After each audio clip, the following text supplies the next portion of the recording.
वृंदावन धाम की, श्री बांके बिहारी लाल की, श्री राधा वल्लभ लाल की, श्री गिरिराज जी महाराज की, श्री यमुने महारानी की, श्री रामनाम महाराज की, श्री महाराज जी की जय जय श्री राम।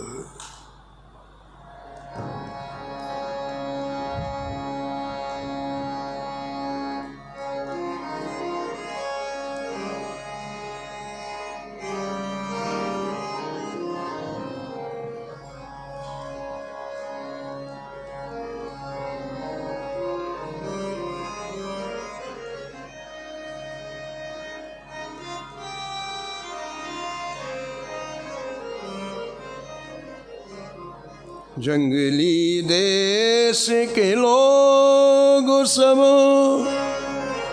श्री परशुराम किए पार सदा।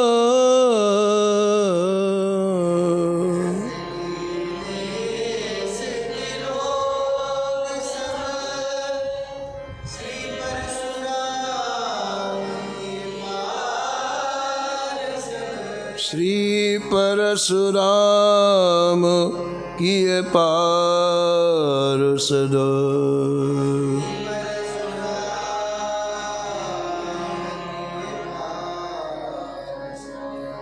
जो चंदन को पवन नींब पुण्य चंदन करई,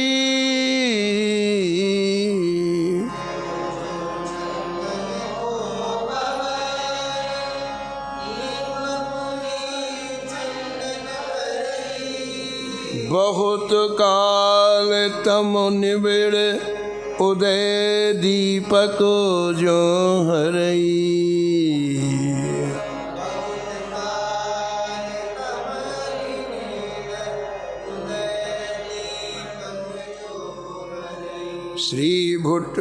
श्री भट्ट पुनः हरिव्यास संत मार्ग अनुसरई।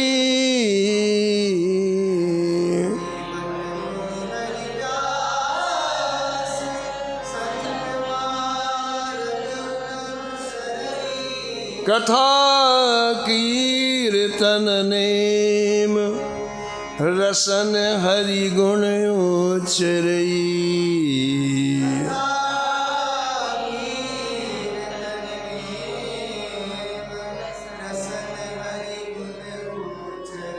गोविंद भक्ति गद रोग गति, गोविंद भक्ति तिलक दाम सदवैद्य हदो।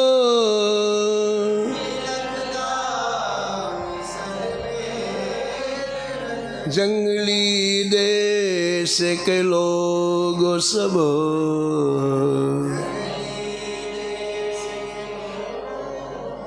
श्री परशुराम किए पार सदा।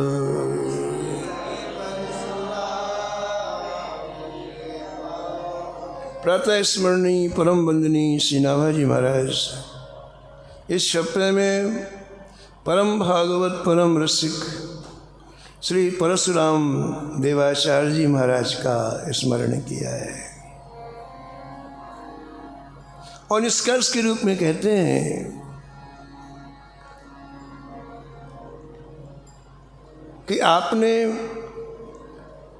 पूर्वाचार्यों की परंपरा के अनुसार अपने जीवन की जीने की प्रणाली को निश्चय किया।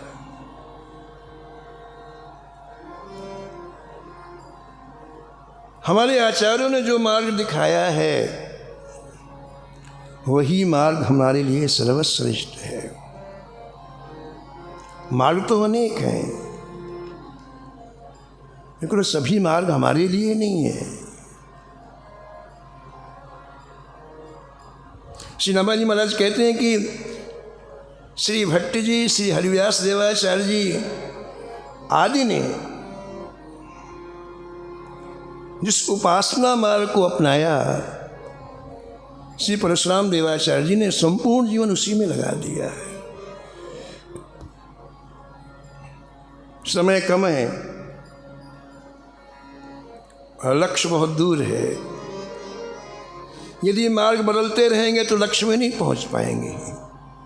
कभी किसी ने कह दिया ये अच्छा है तो उधर चलने लग गए, कभी किसी ने कह दिया ये अच्छा है उधर चलने, तो नहीं पहुंच पाए। इसलिए एक रास्ते में चलना। और रास्ता भी कौन? जो हमारे गुरुजन बताएं, हमारे आचार्यजन बताएं, वो रास्ता है। श्री नाभाजी महाराज कहते हैं कि आप पूर्वाचार्यों के बताए हुए मार्ग पर, उनके द्वारा जो निर्मित ग्रंथ किए गए, उनके माध्यम से स्वयं चले और अपने अनुयायियों को भी चलाया। संत मार्ग अनुसरे, इसी को संत मार्ग कहते हैं। नाभाजी ने यहाँ पर एक नया शब्द दिया है कि श्री परशुराम देवाचार्य जी संत मार्ग में चले हैं। संत मार्ग क्या है? हमारे गुरुदेव के द्वारा जो प्रशस्त मार्ग है वही संत मार्ग है। हमारे यहाँ संप्रदायों की परंपरा आचार्यों ने चलाई। आजकल के सुधारक कुछ का कुछ कहते हैं क्योंकि उनका प्रवेश नहीं ना वहाँ तक। सड़क छाप आदमी क्या जाने इसके अंदर क्या विज्ञान है। आचार्यों की खोज थी कि जो जहाँ जुड़ जाए, किसी भी संप्रदाय में जुड़ जाए, फिर उसी के अनुसार चलेगा तो लक्ष्य की प्राप्ति कर लेगा। एक रास्ता चुनाव करके चल पड़ो। अगर अनिश्चय रहेगा, कभी कुछ तो वहीं के वहीं रह जाओगे और समय कम है। इसलिए एक बार निर्णय करके फिर चल पड़ो मार्ग में। इसलिए अलग अलग संप्रदायों की रचना हुई, जिसकी जहाँ रुचि हो। संप्रदाय माने मार्ग। जैसे बिहारी जी के जाने के कई मार्ग हैं, तो किसी न किसी मार्ग में चलना पड़ेगा ना बाबा। खड़े रहेंगे तो कैसे पहुंचेंगे बिहारी जी? और आप एक मार्ग में 5 मिनट के लिए चले, फिर वापस आ गए, फिर पगडंडी से चले, फिर छोटे मार्ग से चले, फिर वापस आ गए, पहुंचेंगे कभी बिहारी जी? नहीं पहुंचेंगे। एक मार्ग में चलेंगे तो बिहारी जी पहुंच जाएंगे। यही है संप्रदाय। संप्रदाय की वैज्ञानिक रचना यही है कि समय कम है, इसलिए आप एक जगह अपने मन को समर्पित करके उस पर चल पड़ो। इसी का नाम है संत मार्ग। संत मार्ग की विशिष्टताओं का वर्णन किया है नाभाजी महाराज ने।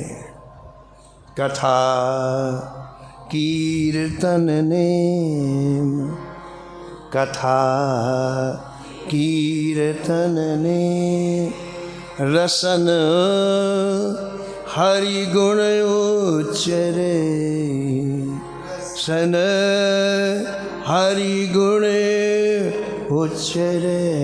ये संत मार्ग है, बड़ा सरल और सहज। श्री नाभाजी महाराज कहते हैं कि नित्य नियम पूर्वक प्रेम से कथा श्रवण करना, ये संत मार्ग है। ठीक है। और कथा सुनने के बाद श्री ठाकुर जी के प्रिय नामों का संकीर्तन करना, ये संत मार्ग है ना। और हरि गुण उच्चरे, जीवा से श्री ठाकुर जी के गुणों का गान करना और गान कराना, यही संत मार्ग है। कथा सुनना और सुनाना, संकीर्तन करना और कराना, श्री ठाकुर जी के गुणों का गान करना और कराना, बस यही संत मार्ग है। श्री नाभाजी महाराज कहते हैं कि ऐसा मार्ग है जिससे कभी पतन नहीं होता है, सहज और सरल। बहुत से तांत्रिक मार्ग हैं, थोड़ी सी गलती हुई कि बस महाराज गए, प्राण जा सकते हैं आपके। पूज्य महाराज जी सुनाते थे श्री मथुरादास जी महाराज की बरसाने में एक निम्बार्की महात्मा भजन करते थे और पास में एक तांत्रिक रहता था जिसने भैरव की सिद्धि कर रखी थी। कि श्री जी के मंदिर के आगे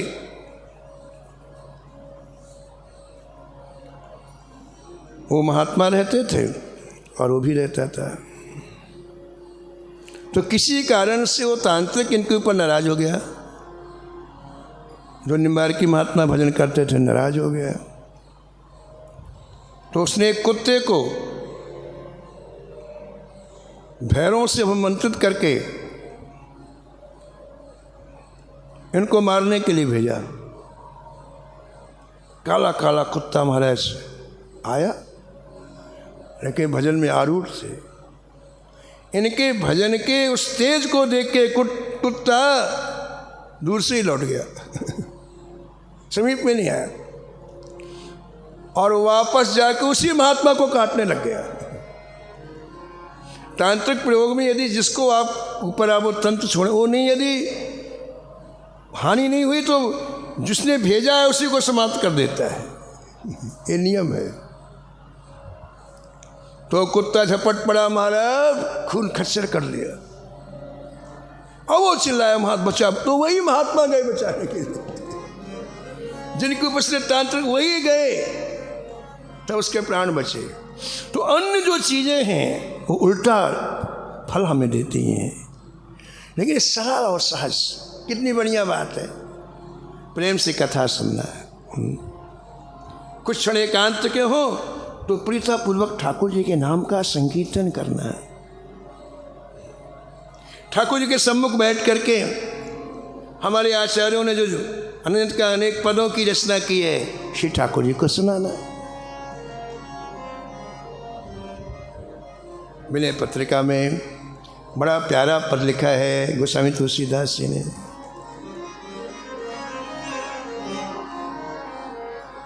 जो मन भजो चाहे हरि सुर तरु, जो मन भजो।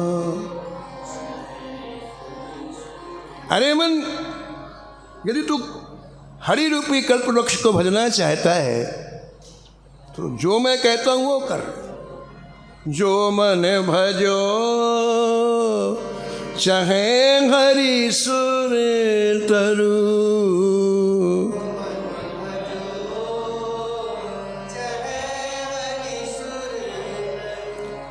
जो मन भजो चाहे हरि सुर तरु।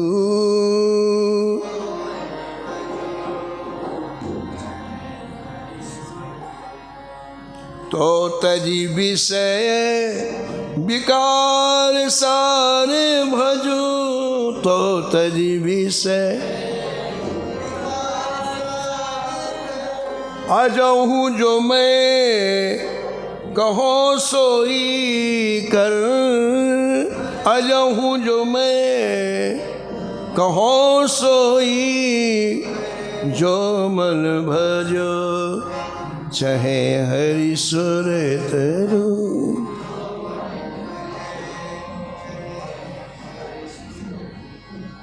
वो समझे कहते हैं कि मेरी बात अच्छी तरह से अरे मन तू रख ले। क्या ये विषय विकार जो ठाकुर जी से हमें अलग कर रहे हैं,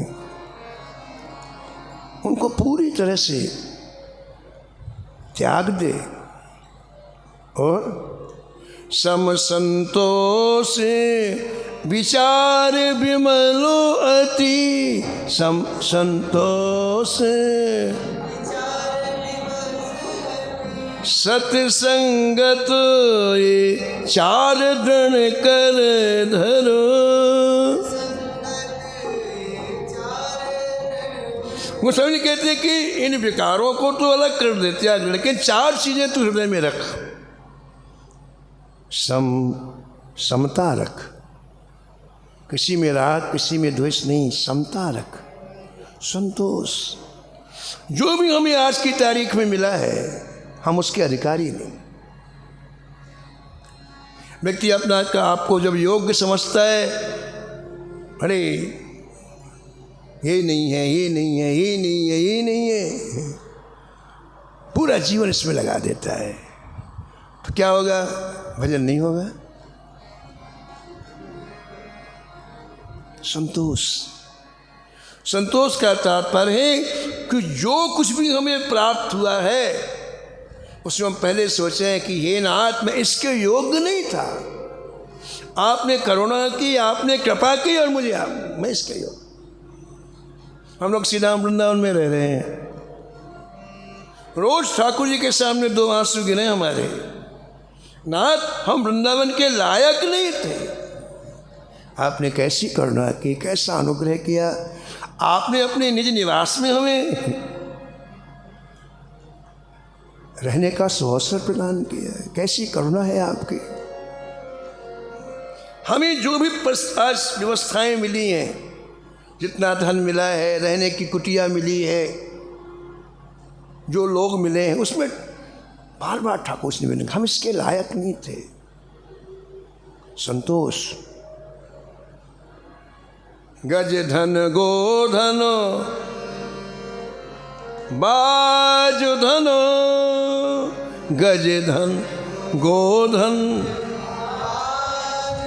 और रतन सब खान,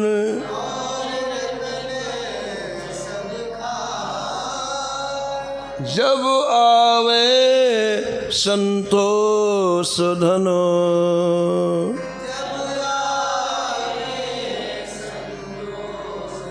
सब धन धूरे समान, धन धूर समान। गोस्वामी जी अपने मन को समझा रहे हैं, 4 चीजें, विकारों को उससे तो खाली कर दे अपने को, आपको, अरे मन, और ये 4 चीजें दृढ़ता पूर्वक अंदर रख। समता, सबके प्रति समान व्यवहार। दूसरा संतोष, संतोष का तात्पर्य है प्रभु प्राप्त परिस्थिति से असंतोष न होना। दुख मिला है तो भी ठाकुर जी कृपा, अभाव है तो भी ठाकुर जी कृपा, संपन्नता है तो भी ठाकुर जी कृपा, सुख है तो भी ठाकुर जी कृपा, सम्मान है तो भी ठाकुर जी कृपा, अपमान है तो भी ठाकुर जी कृपा। संतोष, जथा लाभ संतोष सदाई। जथा, 2 रोटी मिली है तो वाह वाह, और मालपुआ मिले तो वाह वाह, ये है संतोष।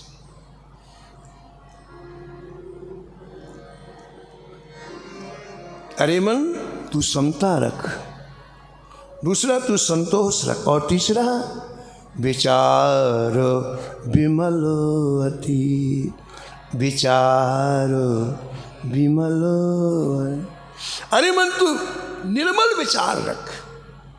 विचारों की गंदगी होते ही व्यक्ति का पतन हो जाता है।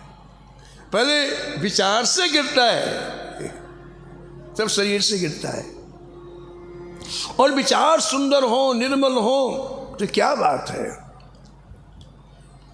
ये भाव राज्य में विचरण करता है तो निरंतर अपने विचार को देखो, कहीं गलत तो नहीं, किसी बिंदु का चिंतन कर रहा है। अरे मन, निर्मल विचार रख। तो ये तीसरी बात कह रहे हैं गोस्वामी जी। और चौथी बात, सत्संगति।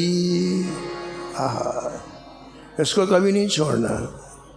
जीवन की अंतिम श्वास तक सत्संग। सत्संग का तात्पर्य है निर्णायक महापुरुषों की वाणी का श्रवण, उनकी वाणी के अनुसार अपने जीवन चलाने के लिए तैयार रहना।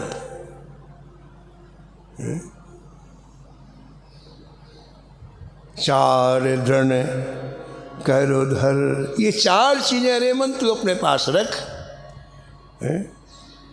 यदि तू चाहता है कि कल्प वृक्ष रूपी श्री हरि का मैं भजन करूं तो अरे मैंने 4 चीजें अपने पास निरंतर रख। कैसे? पकड़ पूर्वक, दृढ़ता पूर्वक। काम क्रोध अरु लोभ मोह मद, काम क्रोध राग द्वेष विशेष कर परिहर।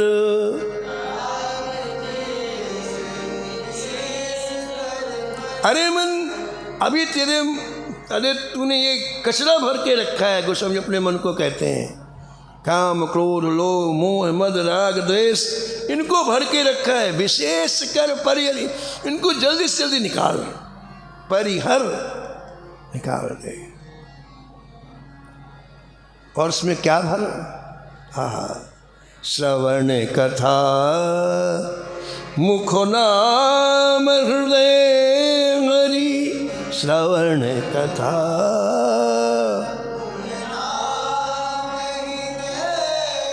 श्रवण कथा मुख नाम हृदय हरि। श्रवण कथा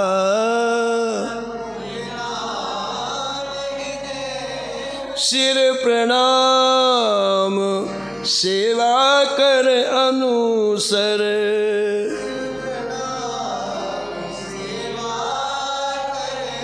जो मन भजो चाहे हरि सुर तरु।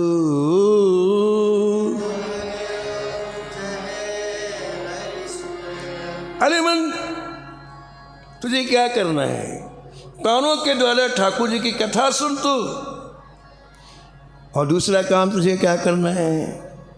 मुख में निरंतर श्री नाम महाराज नृत्य करें। और तीसरा काम क्या करना है? हृदय में निरंतर श्री हरि का ध्यान कर। ये संत मार्ग का वर्णन कर रहे हैं गोस्वामी तुलसीदास जी। बस आगे कुछ नहीं, ना योगी, ना योग, ना समाधि, ना कुछ नहीं, सहज सरल मार्ग है। श्रवण कथा मुख नाम हृदय हरि। श्रवण कथा मुख नाम हृदय हरि। सिर प्रणाम सेवा कर अनुसर। सिर प्रणाम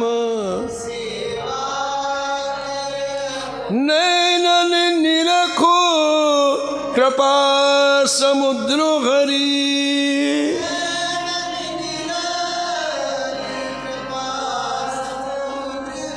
अग जग रूप भूप सीता बरु।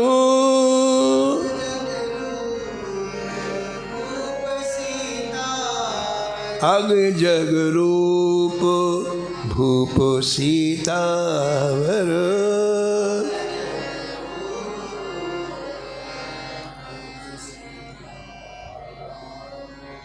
अरे मन, अब नेत्रों से संसार की विविधताओं को मत देख। अब हर जगह अपने इष्ट को देख।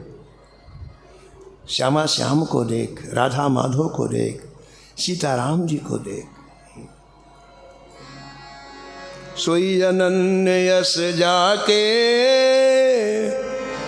मति न टरे हनुमंत। सोई अनन्य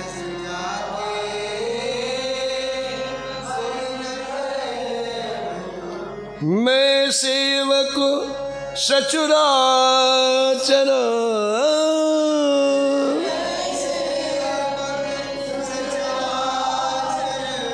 रूप स्वामी भगवंत।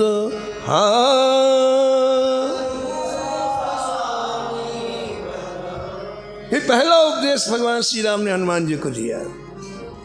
हनुमान, यदि तुम 24 घंटे भजन करना चाहते हो, अहर्निश भजन करना चाहते हो, बस इतनी सी पंक्ति को अपने हृदय में रख लो, ये सूत्र रख लो। जहां भी दृष्टि जाए मुझे देखो। सचराचर, चर अचर जहाँ दृष्टि जाए मेरे को भूल जाओ, स्त्री है कि पुरुष है कि वृक्ष है कि लता है कि पशु, ना मुझे नहीं, मुझे देखो तो मेरा भजन होगा। हम विपरीत चीजें देखते तो चिंतन होने लगता है, अमुक है अमुक है अमुक है, और ना हर जगह हम ठाकुर जी को देखें, ठाकुर जी का चिंतन होगा। और वास्तविकता ये है कि नरक से लेके संपूर्ण ब्रह्मांड में कोई भी ऐसा जीव नहीं जिसके हृदय में ठाकुर जी ना विराजे हो। अस प्रभु हृदय अछत अविकारी, अस प्रभु हृदय सकल जीव जग दीन दुखारी।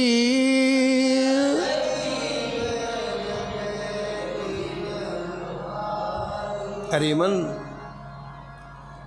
अब तू हर जगह अपने प्रेमास्पद का दर्शन कर, बस यही काफी।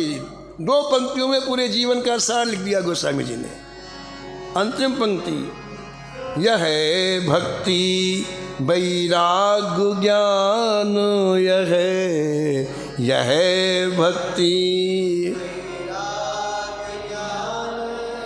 हरितोषण, यह शुभ व्रत आचरू, यह शुभ व्रत आचरू। कहते बस यही भक्ति है, यही वैराग्य, यही ज्ञान है, और भगवान को प्रसन्न करने के लिए सबसे सुंदर आचरण है। तुलसीदास स्यो मत मार्ग, यह तुलसीदास ये संत मार्ग है, भगवान शंकर के द्वारा उपदिष्ट मार्ग जो भी आपने सुना। तुलसीदास स्यो मत मार्ग, यह तुलसीदास चला तो सदा सपन हुना है न डर,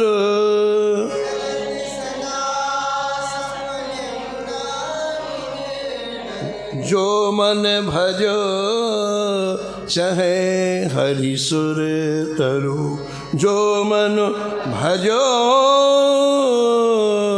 चाहे हरि सुर।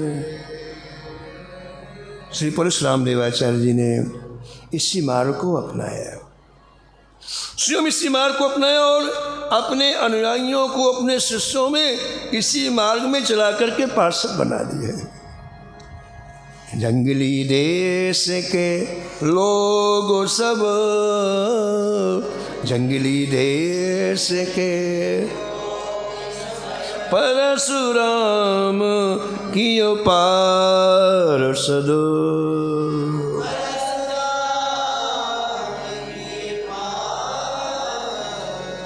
16वीं शताब्दी में ब्राह्मण कुल में राजस्थान की परम पावन भूमि में श्री परशुराम देवाचार्य जी का आविर्भाव हुआ। 9-10 वर्ष की आयु से ही श्री ठाकुर ने कृपा कर दी इनके ऊपर। अंदर की प्रेरणा हुई, जीवन जा रहा है, भजन नहीं हो रहा है, किशोरावस्था में। हमारे एक परिचित संत थे, हिमालय में रहते थे, तो बहुत वृद्धावस्था में एक बार वो आए, तो हमने पूछा कि महाराज जी आप कोई भजन की प्रेरणा कहाँ से मिली? तो बोले मैं 9-10 वर्ष का था, विद्यालय में पढ़ता था, छुट्टी का दिन था, तो मैंने विचार किया किताबें साफ कर लूँ। बोले एक छोटी सी अलमारी थी, उसमें किताबें रखी रही थी पढ़ने की। तो मेरे मन में आया कि धूल मिट्टी साफ करके रख दूँ, तो मैं पुस्तकें साफ करने लगा। एक किताब नीचे गिर पड़ी अलमारी से साफ करते हुए। तो गिरी तो खुल के गिरी, ऐसे गिरी तो उसके ऐसे गिरी, यूँ गिरी, ऐसे गिरी। तो रखने के लिए मैंने उठाया खुली हुई किताब को, वो विनय पत्रिका थी, और उसमें जहाँ खुला हुआ था वहीं पर लिखा था,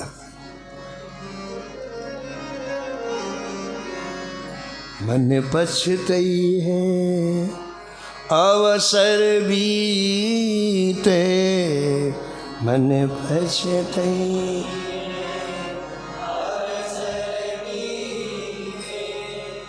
दुर्लभ देह पाए हरि पद भज,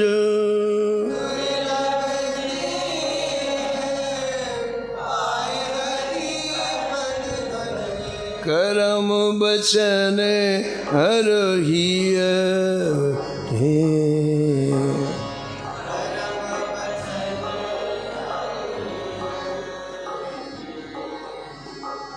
मन पछतई है अवसर बीते, मन पछतई है अवसर बीते।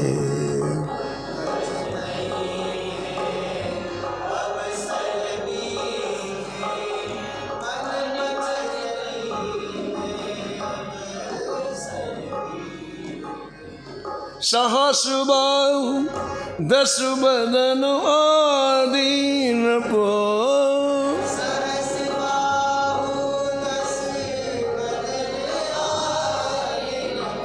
बचे न कालु बली थे।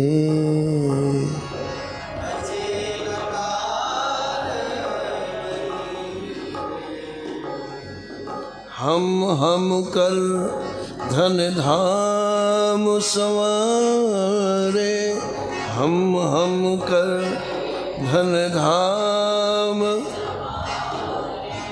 अंत चले उठरी ते।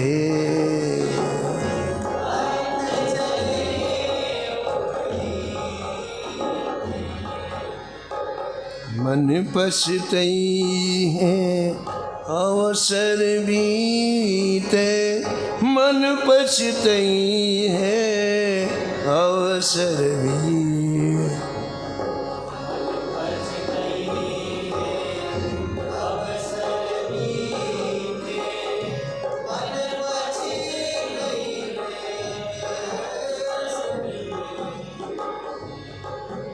ये पत्ता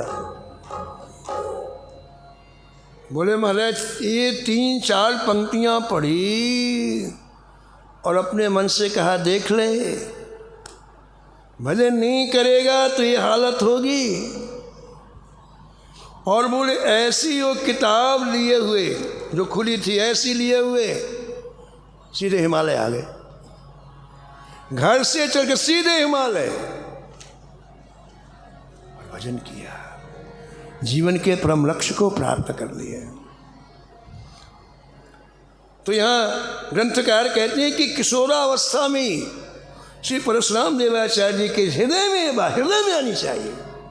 भजन नकल से नहीं होता है, हृदय के निर्णय से भजन होता है।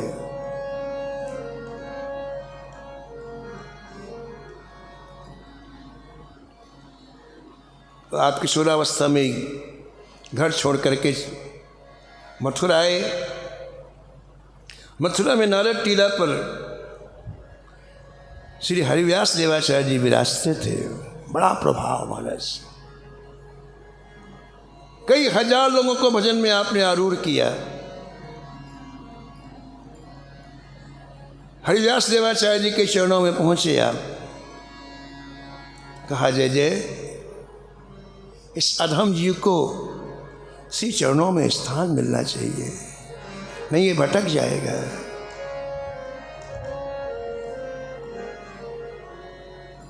बंदौ गुरुपद कंज कृपा सिंधु नर रूप हरि। बंदौ गुरु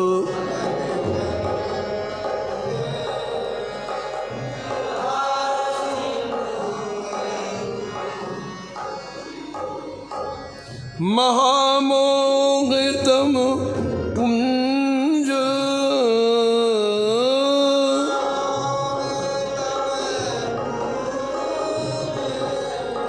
जासु बचन रवि कर निकरो।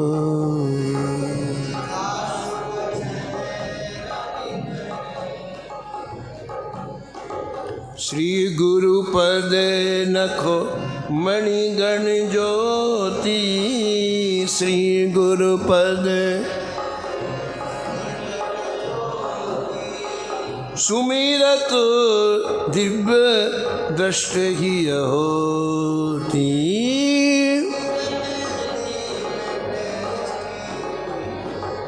हाँ सुमिरत द्रव्य दृष्ट ही होती।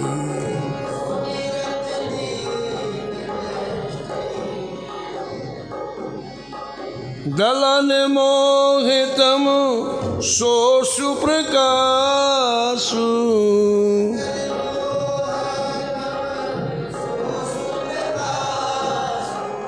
बड़े भाग और आवे जासु।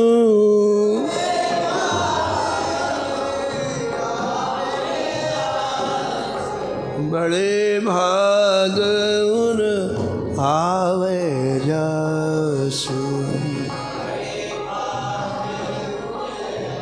गुरुदेव के चरणों में समर्पण श्रद्धा जो बहुत सौभाग्योदित होता है तो होता है। आपने अपनी जीवन की भागडोर गुरुदेव के चरणों में सौंपी है। गुरुदेव ने अनुग्रह किया इनके शील स्वभाव को देख, इनकी दैन्यता को देखकर। अहंकार एक ऐसा काला पर्दा है, यदि यो काला पर्दा आगे आ जाए तो ना संत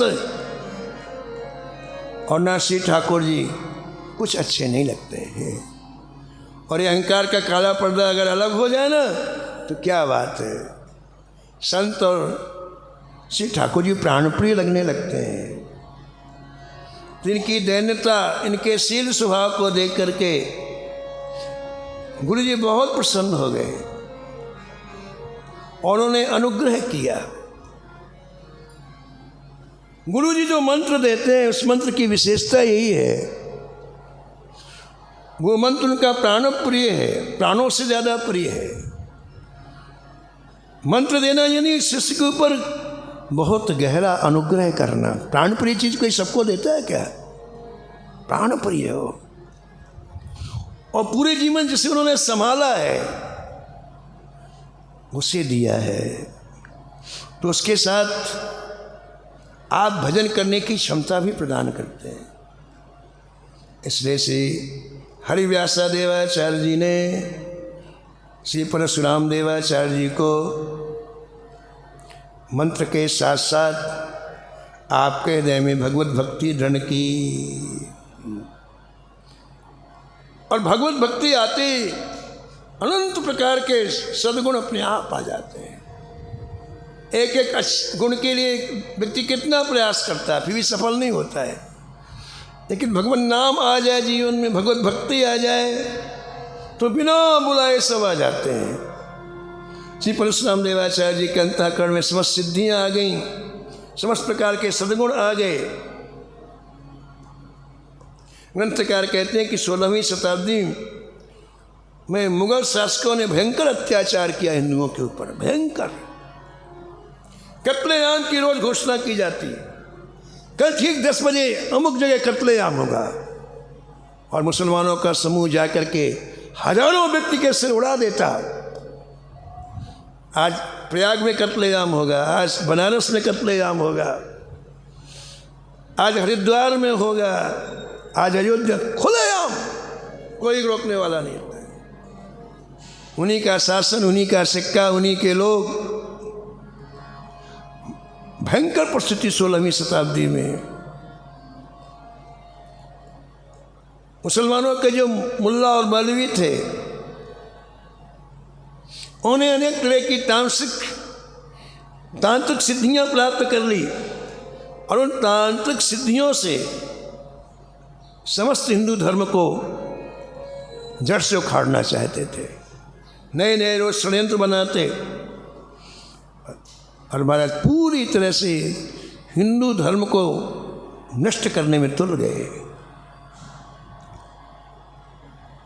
उसी श्रृंखला में राजस्थान के प्रसिद्ध तीर्थ पुष्कर राज में, जहाँ से होके लोग द्वारका जाते थे, पुष्कर राज से होके लोग पैदल पैदल द्वारका जाते थे, वहाँ इन मुल्ले मौलवियों ने एक ऐसा यंत्र लगाया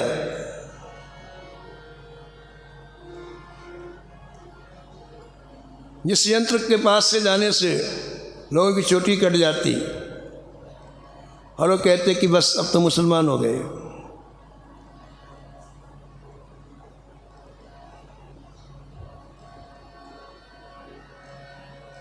एक यवन तांत्रिक जितने ही तीर्थ यात्रा करने के लिए यात्री जाए, साधु संत जाएं, उन्हें रोक लेता। बड़े चमत्कार दिखाओ, और ये चमत्कार नहीं दिखाओगे तो जेल। नवीद करता है, अगर वो कुछ ना करते तो उनको मारे यवन बना देता है, भय से, लोभ दे करके। अपनी तांत्रिक सिद्धि से संतों के गले से माला निकाल लेता है, तिलक माथे से हटा देता है, उनके पास पूजन की पोथियां होती, ग्रंथ होते, तंत्र के बल से छीन करके तालाब में डाल देता है। बड़ा दुखद समाचार था। धर्म सुनिए नहीं काना, चारों तरफ अत्याचार अत्याचार। उस समय बहुत से यात्री मिलकर श्री हरिव्यास देवाचार्य जी के पास गए, कहा भगवान इस अत्याचार को आप रोकें। आचार्य की आंखों में आंसू आ गए, लोगों के इस दुख को सुनकर के आंसू आ गए। बहुत से शिष्य बैठे थे सामने। श्री हरिव्यास देवाचार्य जी ने कहा, तुम में से कोई गुरु का लाल है जो इन तांत्रिकों के सिद्धि को व्यर्थ कर दे, समन कर दे? उन शिष्यों में श्री परशुराम देवाचार्य जी खड़े हुए, हाथ जोड़ के प्रार्थना की कि जय जय, यदि आपका आशीर्वाद मिले तो ये दास अभी जाने को तैयार है। चरणों में प्रणाम किया, सर्वेश्वर प्रभु के चरणों में प्रणाम किया, गुरु जी के चरणों में प्रणाम किया, और कई संतों को लेकर के श्री परशुराम देवाचार्य जी पुष्कर पहुँचे। वो यमन फकीर ने जहाँ अड्डा बना रखा था, कई हजार हिंदुओं को उसने मुसलमान बना रखा था, ऐसा यंत्र बना रखा था, कोई समीप में जाए कि उसकी चोटी कट जाती। जाकर के सबसे पहले तो उस यंत्र को तहस नहस कर दिया। वो वहाँ था नहीं, कहीं गया था, और उसी के अड्डे के पास अपनी कुटी बनाई, अग्नि जला करके वहीं भजन करने लग गए। उसने आया और देखा, रे ये मेरा सब साजबाज कहाँ चला गया? आंखें उसकी लाल हो गई।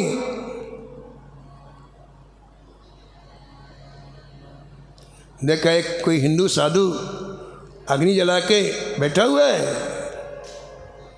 दौड़ा, मारने के लिए दौड़ा। इतना मद था इन लोगों को अपने शासन का। पूज महाराज जी, मथुरादास जी महाराज कहते थे, वो तो आँख बंद के भजन कर रहे थे श्री परशुराम देवाचार्य जी, तो वो क्रोध में आकर दोनों हाथ उनकी पीठ पर कस के मारे। श्री परशुराम देवाचार्य जी की पीठ में उसने दोनों हाथ मारे, तो आँख खोली।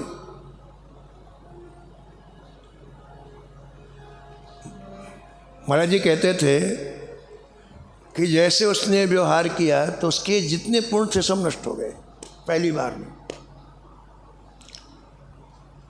संत के ऊपर उसने हाथ चलाया तो जितने उसके पुण्य थे वो नष्ट हुए, और फिर दोबारा उसने जैसे पीठ में हाथ मारा तो ऐसे भयंकर करंट जिसको लगता है महाराज, ऐसे आ करके जमीन में गिर पड़ा। उन्होंने कुछ किया नहीं, पहली बार हाथ मारा तो उसके पुण्य समाप्त हो गए, और दूसरी बार उसने जैसे ही हाथ मारा तो जैसे करंट बॉडी में लग जाए, शरीर में लग जाए, व्यक्ति अंदर से बिल्कुल सूख जाता है, ऐसे महाराज चिल्ला के नीचे गिर पड़ा, बेहोश हो गया। जब होश आया तो अब उसकी अकल ठिकाने आई, परशुराम देवाचार्य जी के चरणों में गिर पड़ा, कहा महाराज मुझे आप क्षमा कर दें, मेरे से बड़े बड़े अपराध हो गए, अब आप मुझे क्षमा कर दें।